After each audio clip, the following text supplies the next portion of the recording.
오늘 이사야서 11장 말씀을 본문으로 해서 우리에게 오신 예수님 이 같은 제목으로 함께 말씀을 나누기 원합니다. 제목을 한번 크게 따라해 주시기 바랍니다. 우리에게 오신 예수님,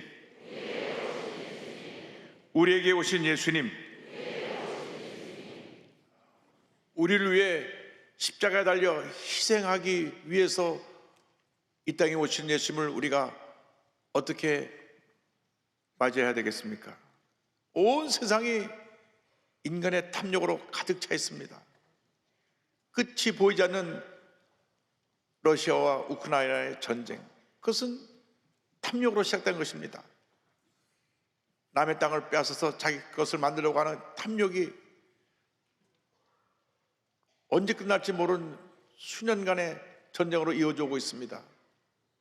이스라엘과 하마스, 헤즈볼라와의 전쟁도 그러합니다. 지금 한국은 탄핵 정국으로 하루도 편할 날이 없습니다. 매일같이 데모가 있고 경제적으로 너무나 힘들고 어렵고 환율은 왜 이렇게 뛰는지, 미국에 자녀들 유학 보낸 분들은 목사님 또 뛰어올라서 1년 전보다 150원 이상 올랐는데 만불 보내면은 150만 원이 더 들어갑니다. 너무 힘듭니다. 외교적으로 신뢰도는 땅바닥에 떨어져 있고, 지금 이렇게 힘들고 어려운 상황에 어디를 봐도 희망이 보이지 않습니다. 그러나 우리가 감사하는 것은 우리가 예수를 믿기 때문에 예수님만이 모든 문제의 해답이 되시고 우리의 희망이 되시기 때문에 우리는 감사할 수가 있습니다. 예수님만이 모든 문제의 해결의 답인 것입니다. 예수님만이 온 인류의 희망이 되시고 이 어지러운 세상에 참된 평화의 왕으로 오셔서 모든 문제 어려움을 다 걷어내 주시고 우리 삶 가운데 주님의 사랑과 평화가 넘쳐나게 만들어 주실 것입니다. 예수님은 평화의 왕으로 이 땅에 오셨습니다. 예수님께서 탄생하실 때 천군 천사가 노래했습니다. 지극히 높은 곳에서는 하나님께 영광이요 땅에서는 하나님이 기뻐하신 사람들 중에 평화로다 하니라. 예수님은 평화의 왕으로 또 동시에 공의의 심판자로 이 세상에 오셨습니다. 이사야 9장 7절은 말씀합니다. 그 정사와 평강의 더함이 무궁하며 또 다윗의 왕자와 그의 나라에 군림하여 그 나라를 굳게 세우고 지금 이후로 영원히 정의와 공의로 그것을 보존하실 것이라. 만군의 여호와 야훼 열심히 이를 이루시리라. 먼저 주님 오셔서 이 세상을 공의로 심판하십니다. 이 공의로 심판하시는 예수님의 사역은 하나님을 경외함으로부터 출발합니다. 하나님의 경외하심을 기뻐하신 우리 주님이십니다. 11장 3절에 그가 야훼를 경외함으로 즐거움을 삼을 것이며 그의 눈에 보이는 대로 심판하지 아니하며 그의 귀에 들린 대로 판단하지 아니하며 성경은 말씀합니다. 하나님을 경외하는 그 삶의 모습은 하나님을 두렵고 떨리는 마음으로 섬기는 것입니다. 우리 하나님은 공의의 하나님이시고 사랑의 하나님이십니다. 우리 잘못한 죄에 대해서는 심판하시고 우리가 회개할 때 우리를 용서하시고 사랑으로 품으시는 하나님이신 것입니다. 예수님이 이 땅에 공의와 사랑을 이루기 위해서 오신 것입니다. 주님은 우리가 하나님 뜻대로 살아가기를 원하고 계십니다. 하나님을 두려워 떨리는 마음을 섬길 때 하나님의 은혜가 우리에게 임합니다. 예수님은 하나님을 경외하시면서 하나님의 뜻을 이뤄서 공의로 세상을 심판하셨습니다.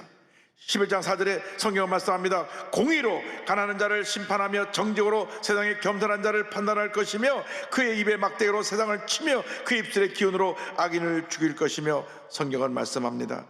만왕의 왕으로 오신 예수님이 사람들을 외모로 판단하지 아니하시고 공의로 사람을 판단하신다고 말씀합니다. 사람들은 외모를 보고 판단합니다. 그래서 대단히 주성하게도 고급 백화점 앞에, 호텔 앞에 요즘 그 차가 없는데 옛날에 티코라는 차가 있어요. 티코, 조그만 차가 있는데 그 차를 몰고 가면 저로 가셔. 벤츠 좋은 차가 오면 딱 나가서 90도 절하고 문을 열어줍니다. 이게 사람들입니다. 차를 보고 사람을 평가합니다. 그 안에 누가 탔는지도 모르고. 그러나 예수님은 한 번도 우리 하나님처럼 외모를 보고 판단하지 않으셨습니다. 사무엘상 10장 7절에 이와 같은 말씀이 있습니다. 사람은 외모를 보거니와 야훼는 중심을 보느니라 하시더라. 예수님 당시 종교 지도자들이 늘 겉으로는 사람들 앞에서 거룩한 척하고 못 하나 부족함이 없는 그러한 사람들에게 존경받고 칭찬받는 모습으로 살고 있다고 생각하고 그런 모습을 보여주기를 원했습니다.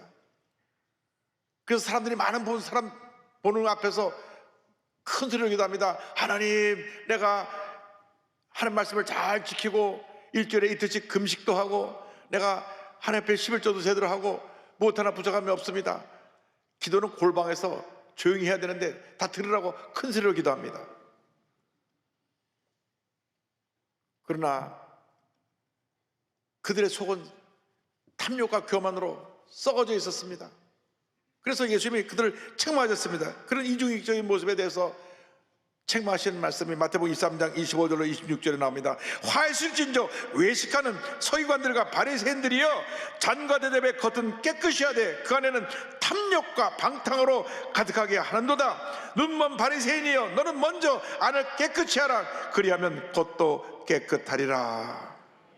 예수님은 이 이중인격자이던 저들을 책망하시고 오히려 그들이 무시하고 사람 취급하지 않는 세리, 당시 세관원들을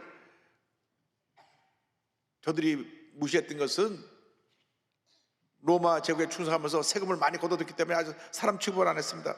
세리, 죄인들, 창녀, 일상 사람이 아직 상종할 사람하고 생각하지 않는 그분들을 가까이 하시고 그분들을 사랑으로 품으시고 그들에게 하나님의 은혜를 베풀어 주셨던 것입니다.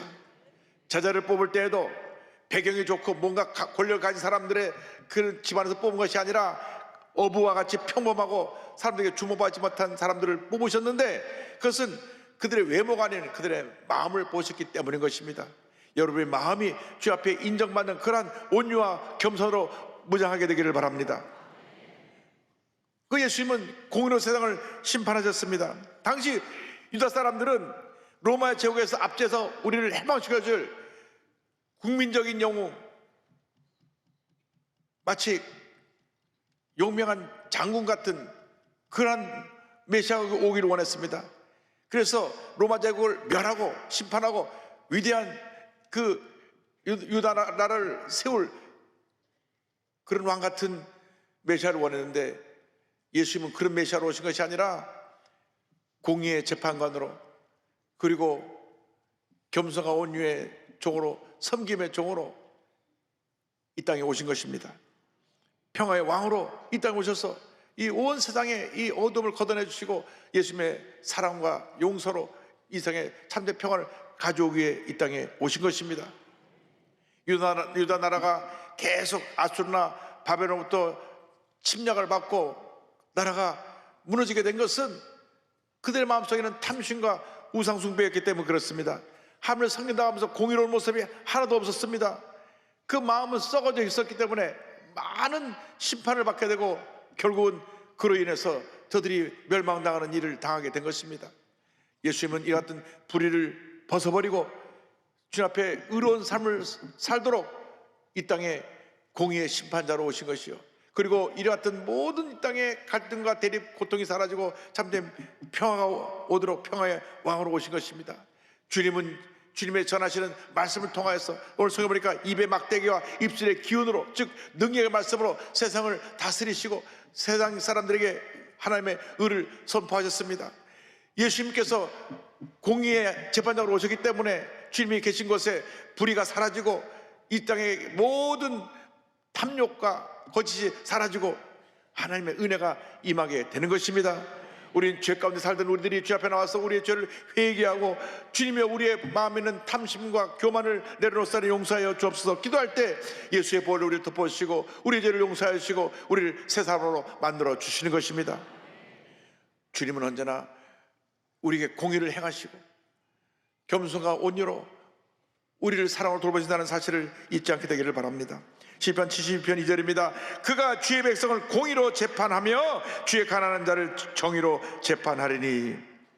여러분, 이 세상에 악한 사람들이 얼마나 많은지 모릅니다. 우리를 고통 가운데 몰아넣는 그런 악한 사람들이 있는데 성경은 말합니다. 그들의 결국은 시편 1편 결론에 이렇게 말씀합니다. 무릇 의인들의 길은 여호와 야훼께서 인정하시나 악인들의 길은 망하리로다. 악인들의 길은 망하리로다. 여러분, 악인들의 길은 망할 것입니다. 구원이라고 하는 것은 의의 회복입니다. 죄 가운데 절망 가운데 살던 우리를 예수의 보혈로 덮어서 변화시켜서 의롭게 변화받은 사람으로 만들어준 그 놀라운 역사가 바로 구원의 역사인 것입니다. 이 땅에 사는 동안 우리가 구원받은 사람으로서 하나님 기뻐하시는 이 사랑의 지천자로, 그리고 하나님이 기뻐하시는 의로운 모습으로 살아가는 주님의 일꾼이 되어야 합니다. 미가서 6장 8절은 말씀합니다. 사람아, 주께서 선한 것이 무엇임을 내게 보이셨나니 여호와 야훼께서 내게 구하시는 것은 오직 정의를 행하며 인자를 사랑하며 겸손하게 내 하나님과 함께 행하는 것이 아니냐. 우리가 의롭게, 그리고 우리가 주의 사랑을 실천하며 겸손하게 주님과 동행하게 될 때 평화의 왕이 되신 예수님이 우리에게 오셔서 넘치는 평안으로 채워주시는 것입니다. 예수님 이 땅에 참 평화를 가져오셨습니다. 이사야 11장 9절에 말씀합니다. 내 거룩한 산 모든 곳에서 해됨도 없고 상함도 없을 것이니 이는 물이 바다를 덮은 같이 여호와 야훼를 아는 지식이 세상에 충만할 것임이니라. 예수님이 공의로 통치하는 그 나라가 바로 하나님의 나라인데, 하나님의 나라의 모습을 한마디로 말하면 평화, 샬롬입니다. 샬롬. 여러분, 미움과 다툼이 있는 것은 하나님의 나라가 아닙니다. 그건 세상 나라입니다. 진정한 샬롬, 진정한 평화의 나라는 배운 사람이나 못 배운 사람이나 같이 뒹굴며 문제없이 사는 사회를 말합니다. 배웠다고 못 배운 사람 무시하고 깔보는 것이 아닙니다. 배우나 못 배우나 우리는 다 같이 하나님의 형상대로 지음받은 하나님의 자녀들인 것입니다. 지위가 높은 사람이나 낮은 사람이나 함께 어울려 잘 살고, 많이 가진 자나 못 가진 자나 서로 도우며 살아가는 그러한 나라가, 그러한 사회가 하나님이 임하신 나라요, 하나님이 임하신 사회인 것입니다. 흑인과 백인이 피부의 색깔 상관없이 같이 어울려 지내는 나라, 그리고 다문화 가족들이 함께 와서 다 같이 한솥밥을 먹으며 형제자매처럼 지내는 나라, 그것이 바로 하나님 나라 샬롬인 것입니다. 미움, 다툼, 살상, 전쟁은 죄의 산물입니다. 마귀가 우리는 하나님의 형상으로 지음받은 우리 인간 사회에 들어와서 어떡한지 서로 싸우게 하고 갈등을 일으키게 하고 미움을 집어넣어 주어서 서로가 물고 뜯고 원망하면서 고통 속에 살아가게 만든 것입니다. 신문을 보면 모든 뉴스들이 이와 같은 죄로 얼룩진 뉴스들 뿐입니다. 연애도 잘해야 되는 것이요, 이 못된 남자를 만나면 보니까 여자친구가 당신 성격이 너무 난폭해서 못 만나겠다고 그러니까는 칼 들고 찾아가서 온 가족을 다, 여자친구 가족을 다 죽여버렸어요. 한때 사내 중내 뭐 사랑한다고 하던 친구가 거기 와가지고 칼 들고 난동을 피고. 그러니까 사람 잘 사귀라고요. 걔 아무나 사귀지 말고. 예수 잘 믿고 성품 좋은 사람 사귀면 되는 거예요. 예수 안 믿고 성격 못된 사람 만나면 평생 고통 속에 살게 되는 것입니다. 그런데 어쨌건 이 세상 사람들이 속 사람을 알 수 없으니까 나중에 어떻게 그 사람이 변할지 모릅니다. 믿었던 친구들이 배신하고 뒤돌아서고 서로 속이고 속는 사회입니다. 웃으면서 달려와서 나중에 뒤에서 빚을 꼽는 사람도 많이 있습니다. 그러니까 저희 어머니 하신 말씀이 있어요. 이 목사, 사람을 볼 때는 3년을 보고 사겨. 전 늘 생각합니다. 3년을 알고 나서 그 사람과 대화를 나누라는 것입니다. 우리가 처음부터 그래 사람이 좋아서 만나자마자 속 얘기를 다 해버리는데 그것이 나중에 빚으로 돌아와서 나를 힘들고 어렵게 할 때가 많이 있습니다. 여러분, 예수 믿는 사람들끼리 정말 진정한 거듭난 사람들의 모임이 되어서 서로 사랑하고 용서하며 살아야지, 이 같은 죄의 모습으로 살면 안 됩니다. 물고 뜯고 싸우고 역사하는 것은 막역사인 것입니다. 지금 이 나라를 보십시오. 서로 물고 뜯고 싸우는 나라가 정신이 없습니다. 전 세계 유일한 분단 국가입니다. 전 세계 한 나라가 둘로 나눠진 나라는 우리 대한민국밖에 없다니까요. 뭐 처음 보는 얘기, 듣는 얘기처럼 이렇게 쳐다보지 마시고, 우리가 79년 동안 반만년 역사 가운데 이렇게 나눠진 적은 처음입니다. 우리가 원해서 나눠진 것이 아닙니다. 제2차 세계대전 이후에 냉전 시대가 와서 공산주의와 민주주의가 충돌하면서 그 갈라진 모습, 나눠진 나라가 바로 우리나라입니다.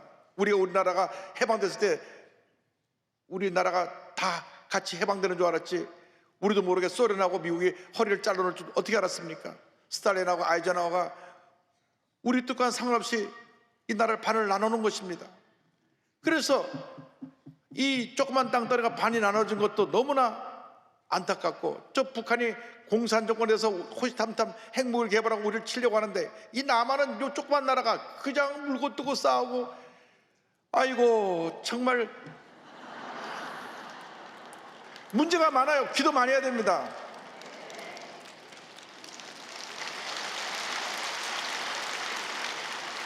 이 땅에 편가르기 싸움이 없어져야 됩니다. 진보 보수가 하나가 되어야 되는 것입니다. 지역 감정이 사라져야 되는 것입니다. 정치권이 회개해야 되는 것입니다. 이번 탄핵 정부를 지나가면서 우리 대한민국에서 거듭나야 됩니다. 위기가 기회가 되어야 됩니다. 우리 1,200만 크리스찬이 기도하고 또 기도하고 기도해서 우리 대국민 대통령을 이루고 위대한 대한민국을 건설해 나가야 할 것입니다. 여러분들이 평화의 사도로 부름을 받았기 때문에, 평화의 왕이신 예수님이 우리의 구주자가 되셨기 때문에 이 평화의 메시지를 전해야 되는 것입니다. 이 평화의 왕국을 건설하면 서로 물고 뜯고 싸운 일이 없습니다. 미움, 다툼, 시기, 질투, 이것은 마귀의 도구입니다. 사랑하고 용서하며 살아가는 것이, 그것이 주님의 뜻입니다. 예수님께서 제들에게 마지막으로 가르친 말씀, 다락방에서 전하신 말씀 가운데 13장 3, 4절, 요한복음 13장에 이 같은 말씀이 나옵니다. 3, 4절 이하에 새 계명을 너에게 주노니 서로 사랑하라. 내가 너희를 사랑한 것 같이 너희도 서로 사랑하라. 너희가 서로 사랑하면 이로써 모든 사람이 너희가 내 제자인 줄 알리라. 서로 사랑하라, 서로 사랑하라, 서로 사랑하라. 그래서 용서를 주님 강조하셨습니다. 마태복음 6장 14절입니다. 너희가 사람의 잘못을 용서하면 너희 하늘 아버지께서도 너희 잘못을 용서하시려니와. 여러분, 사랑하고 용서하며 살아가는 주님의 일꾼들이 다 되시기를 바랍니다. 주님, 내 마음속에 아직 미움이 있습니다. 내 마음에 상처가 있습니다. 내 마음에 분노가 있습니다. 오늘 이 시간 예수님을 바라보고 미움, 분노, 섭섭한 거, 상처받은 거 다 내려놓고 사랑하고 용서하며 살겠습니다. 여러분, 용서는 일방적인 것입니다. 저 사람이 나한테 와서 용서를 빌어 용서하는 건 그건 제대로 된 용서가 아니고, 물론 그렇게 되면 더 좋겠지만은, 예수님이 우리한테 너 먼저 나한테 잘못했다 그래라, 내 용서해 주겠다 하시는 적이 없어요. 그냥 십자가 달려서 우리 위해서 먼저 죽어주셨어요. 예수님이 다 우리를 먼저 용서하셨어요. 그 사랑에 힘입어, 그 용서에 힘입어서 우리가 용서하는 겁니다. 그러니까 일방적인 용서예요. 여러분, 누가 여러분을 상처 입히고 괴롭힌 사람 있으면 지금 다 용서해 버리세요. 그 사람이 알든 못 알든 그건 상관없어요. 주님과 나와의 관계니까 내 마음속에 미움을 풀어놓으시기 바랍니다. 내 마음에 아픔을 풀어놓으시기 바랍니다. 용서하고 또 용서하고 또 용서하시기 바랍니다. 그러면 주님의 은혜가 우리에게 넘쳐나게 부어지게 되는 것입니다. 사랑과 용서로 온 세계를 감동시킨 반티 김푹 여사 이야기를 소개하기 원합니다. 이 반티 김푹이라고 하는 이 여성은 1963년도 베트남에서 태어났는데, 베트남전이 한참이던 1972년 6월 8일 날 네이팜탄이 떨어졌을 때 그 동네 한 사원의 탑 안에서 가족들과 숨어 있다가 온 동네가 불이 나니까 몸에 화상을 입고 불이 붙어서 뛰쳐나가게 됐습니다. 온몸에 화상을 입었지만 얼굴과 손, 발이 화상 입지 않은 것에서 감사했습니다. 물론 대부분의 몸 안은 다 타 있었지만 타지 않은 얼굴이 있는 것에서 감사했습니다. 베트남에 있는 한 대학교에서 의과대학에 들어와서 의사가 되려고 공부하는데 이 공산정부가 이 아이를 불러내서 계속 반미 선전하게 했습니다. 그래서 더 이상 베트남에서 살 수 없음을 알고 1986년에 당국의 허가를 받아서 쿠바에 유학을 갔다가 그곳에서 결혼을 하고 캐나다로 건너갑니다. 캐나다로 건너가서 캐나다에 시민권을 얻게 되고 1997년에는 김폭 재단을 만들어서 전쟁에 피해 입은 청소년들을 돌보는 그러한 의료 구호 활동을 하기 시작했습니다.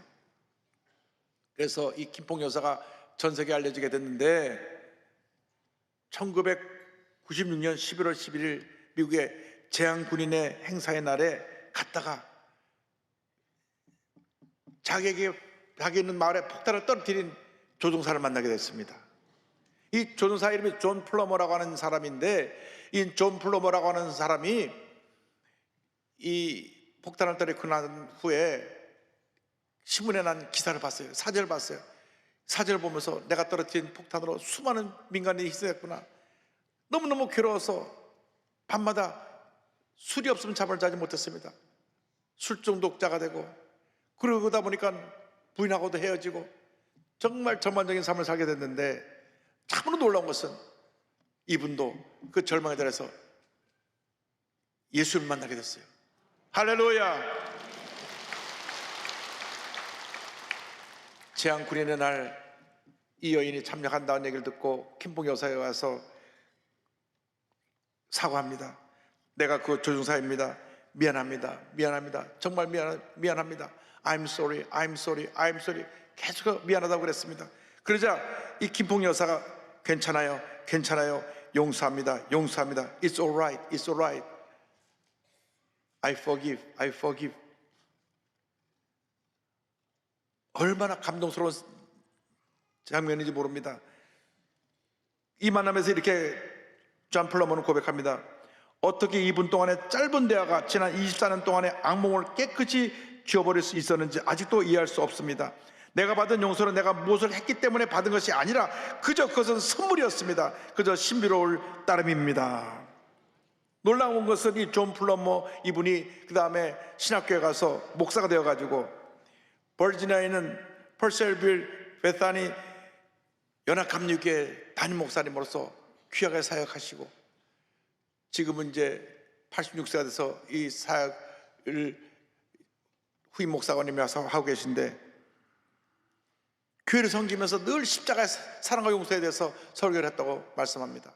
하나님이 이렇게 전쟁에 폭탄을 떨어뜨렸던 그러한 가해자에서 이제는 용서받는 의인이 돼서 하나님의 자녀가 되고 목사가 되어서 하나님의 귀한 삶을 감당할 수 있게 만들어 주신 것입니다. 할렐루야. 하나님께 모든 영광을 올려드립니다. 약간 이분 자료를 찾느라고 온 미국 사이트에 들어가서 재향군인의 사이트까지 다 뒤지고 미국 감리교 사이트를 다 뒤져가지고 저 사진 찾아내가지고 이분이 이렇게 변화되었다. 하나님의 역사는 사랑과 용서 가운데 이렇게 위대한 사람을 만들어내는 것입니다. 김푹이라고 하는 어린 여자아이 9살짜리 여자아이가 폭탄에 맞아 온몸이 불탔다가도 이렇게 변화돼서 이제는 평화운동가로 우리 아동들 사역자로 가는 곳마다 귀한 일을 감당하고 있고 2019년에 한국에 왔었어요. 한국에 와서 DMZ 포럼 때 기조연설자로 방문했을 때 한 기자가 물었습니다. 용서가 쉽지 않았을 텐데 어떻게 진정한 평화의 마음을 찾았나요? 저는 많은 싸움을 했습니다. 육적인 고통을 견뎌내야 했고 증오가 있었고 화가 있었고 쓰람이 있었지만 그럼에도 불구하고 저는 감사하는 것을 선택했습니다. 크리스찬이기 때문에 1982년 베트남에서 성탄절에 크리스찬이 되기로 결정을 했었고 할렐루야. 예수님을 믿고 성경을 읽고 기도를 하면서 용서는 불가능하다고 생각했었습니다. 그러나 계속 앞으로 나아갔을 때 내가 그 역사를 바꿀 수는 없지만 사랑으로 평화를 위해 나갈 수 있다는 것을 알았습니다. 용서의 마음을 갖고 미래를 향해 나간다는 것입니다. 여러분, 과거는 바꿀 수 없습니다. 누가 나를 상처 입히고 나를 고통 주고 과거는 과거입니다. 과거는 잊어버리고 사랑과 용서의 마음을 품고 믿음으로 전제해 나가시길 바랍니다.